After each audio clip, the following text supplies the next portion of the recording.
Wasting no time, right? Not even a week out. We're already looking forward to 2020. So in our team coverage today, we've got a lot of other people talking about what these young people are saying. But I want to take a moment just to talk about this moment in history. The shutdown's still looming. We've been here before. I want to tell you a quick story that sort of describes the feel of what it was like in there. Congressional leaders are going to be coming here to the White House to speak about border security and possible solutions to end this shutdown. This is now the third longest shutdown this country's ever had. Then there's the question of tax refunds. Will we get them? Today, President Trump's going to be heading down to the southern border, and as he's been doing for the last 20 days, he's going to be pushing for that border wall. The big question is, are either of these bills likely to pass? And frankly, the answer is probably no. I wish I had some good news to give to everybody, but unfortunately that's not the case. Well, the legal saga continues today against Paul Manafort. Day 13. Yesterday were the closing arguments. Today we're moving on to jury deliberations.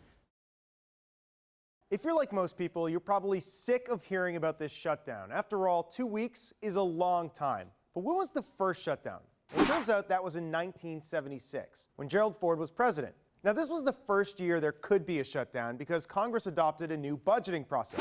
Anyways, Congress proposed a $56 billion spending bill, and Ford said no, issued a veto. That led to a shutdown lasting 10 days, and that opened the floodgates. Under Carter, there were 5 shutdowns, ranging between 8 and 18 days. Under Reagan, there were 8 shutdowns, although those were pretty short, never lasting beyond 3 days. And under George Bush Sr., there was just 1 shutdown, lasting 3 days. Then came Clinton. He only had 2 shutdowns, but one of them was an absolute monster. Just a month after a prior shutdown, Clinton found himself at an impasse with the Republicans, led by House Speaker Newt Gingrich. That shutdown set records, lasting 21 long days. Then began 17 years without a shutdown. George W. Bush had none, nor did Obama in his first term. 2013, that changed. A dispute over funding for the Affordable Care Act led to a shutdown lasting 16 days, the third longest in American history. Finally, that brings us to the presidency of Donald Trump, who's had 3 in just the last year. That puts him on a similar path as Carter and Reagan, but a big departure from recent presidents. Had a good evening. Lawmakers feeling pretty optimistic so far, as key members of the House and Senate say they reached a deal to avoid a second shutdown. Here are the basics. First, it includes a 20% reduction in the number of ICE detention beds, a demand from Democrats. Second, it calls for $1.3 billion for physical barriers like a fence, but no wall funding. That is far below the $5.7 billion that President Trump was calling for. Does the White House support this agreement? We think so. We hope so. We believe from our dealings with them and the latitude they've given us, they will support it. Meanwhile, President Trump was in El Paso last night, discussing a wide range of topics, from his love of Texas. We've had a great romance together. To the Green New Deal. It sounds like a high school term paper that got a low mark. And a young man named Beto O'Rourke. Hey, you're supposed to win. But the big topic was, of course, on border security. If we didn't do that shutdown, we would not have been able to show this country, these politicians, the world, what the hell is happening with the border. That was a very important thing we did. Barbara Comstock fought. Ms. Wexton would be a breath of... Ben jealous. Go. I believe the most important part of service. I approve this message and ask for... Larry Hogan was there. Liberal Joe's got to go. Amen? It's all about West Virginia. Well, if you're like most people, you're probably sick and tired of all of these ads. But the good news, it all comes to an end today. Today's election day. But here's a question I've been wondering. Why is that? That's our why of the day. Why do we have election day on a Tuesday in November? Well, first off, let's take it back 170 years. Back then, the date was all up to the states, and it was a bit of a free-for-all. New York could say one day, Florida could say another. It was really kind of a mess. So in 1845, Congress passed this bill, making it the Tuesday after the first Monday in November. Okay, so now to the question, why then? Well, a big reason was all of the farmers. You see, farmers will tell you they are just swamped from spring to fall. First with the planting season, then with the harvest season. So there was no way they'd leave the farm behind and head to the polls during their busy season. That leaves basically 5 months, November through March. But then there's the other issue. Winter is coming. Exactly, and that's a big deal because many lived a full day's hike from the nearest pole. So winter, that was a no-go. It's cold and it's wet. So instead, they chose November. Not too cold and not during the busy season. Okay, what about the weird Tuesday part? Well, to answer that, we need to break out the calendar. Wednesdays were market days, so that was off limits. Saturdays, they were in the fields working. And Sundays, well, that's the Lord's Day, so let's cross that off the list. Then you have to factor in travel days. Remember, they had to travel a full day sometimes, so Thursdays and Mondays, those were also off limits. So in the end, they chose Tuesday, just to make it nice and convenient for all the farmers out there. And that's why we vote on a Tuesday in November. Sex trafficking. Right now, as we speak, it's happening. In the next couple of minutes, I'm going to introduce you to people who have been trafficked. Young people who live in our area who are currently trying to escape sex trafficking. But for me, this all started with a car ride. In the front seat was a really awesome woman named Tina Front. She is a survivor of sex trafficking, and she really knows what she's talking about. We were driving in the dead of night. It was just after 2 in the morning, and we just saw so much. Honestly, things that made me angry. These are pimps. There they all are. She said it so casually at times, where I was like, how could you be so casual about something like this? Okay, right here too. That's a P. Yep, he a P. He a OG actually. She's working. She's working? We also saw a lot of victims, girls and boys working the streets. Right here to our left.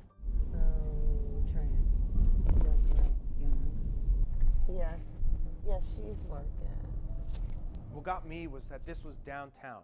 Downtown, the center of commerce, and yet we've got these young teenagers that are being trafficked right in front of our eyes. I think there's a disconnect when you're out there driving and you see these grainy images. They almost seem like adults. You could forget that these are young people. For me, that all changed when I actually got to meet some of them. We went to a safe house for a group called Courtney's House. We saw these teenagers, young girls we're talking about, 13 to 15. They were talking about love, of all things. Miss Tina would lead them in discussion, asking them things like, what does love mean? There's no right or wrong answer. Love is something that, when somebody really cares for you. They show you, honesty, and then they show you that you can trust them. If that person treats you right or shows you everyday proof that you mean it. I'll tell you, that was the painful part for me, was actually meeting these young girls, hearing them laugh and talk, and then knowing that they were the same grainy images we had just seen out on the streets. That was painful. I'm not in an angry place with my life now, you know? Then I heard Tina's story, which was horrifying. She was born in foster care and was living in Chicago. Eventually, she was adopted, but she was vulnerable. She was looking for a role model, and that's when she met this guy, 15 years older than her. He was 28 years old. And he told me he grew up in foster care, and he told me that he was adopted, and then his family gave him back after a year. You know, none of these things were true, but I believed it was true, and what he was trying to do was bond with, my story. Then came her 14th birthday, a day that would forever change her life. She had this big fight with her parents over curfew. She wanted to stay out later, they said no, so she stormed out of the house and she called that guy. I get in the car. But I think we're just gonna go driving down the street, and my intention is to come back home. But we started to drive in Chicago, the signs are changing, you know, getting further out on the highway. And I'm like, where are we going? And he's like, look, I'm on my way to Cleveland, because he had a family business. Eventually the car stops and they get out, and they're in front of an 8-bedroom home in a gated community. It's beautiful. It's not some shed. When I get in the house, there are 4 other girls there that are all under the age of 16. And 2 other guys, and no one's thrilled to see me. Nobody's happy or anything like that. There was no phone, you know, when I went in there, and there was no windows. And then the next process is a seasoning process. So the door locks, you know, and there's not a phone or anything. And 2 other guys come in, and they sexually assaulted me, and that's actually called the seasoning process. That term, the seasoning process, a sick way of saying she was raped. That sent her on a decades-long road of being trafficked. Do you ever cry? Yeah, I definitely cry.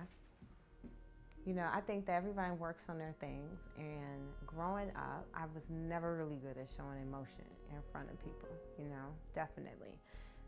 Probably the people who get me to cry is the kids. You know, they give me the cry when they had straight F's and they got a C for the first time. I cry all the time, ask them. So I'm looking at all this, and I'm listening to her story, and I'm just getting frustrated. I'm thinking, what can we do? Can we do anything to try and stop this? Well, we're going to try something a little new here.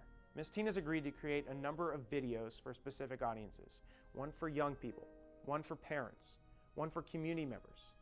And the hope is that we could watch these and share them, and together maybe we could put a dent into this problem. Because I promise you, everybody that watches this show has come into contact with somebody that was trafficked. Whether you knew it or didn't, you did it. You did. And I need them to see it's not like Taken. It's nothing like that. It can be Ward 7 or it can be in Tinleytown. It can be at Tyson's Corner or it can be down the street. That's just the real reality of it. Assuming that our kids are safe because we live here and we live there, no kid is safe because this is about manipulation and every child can be manipulated.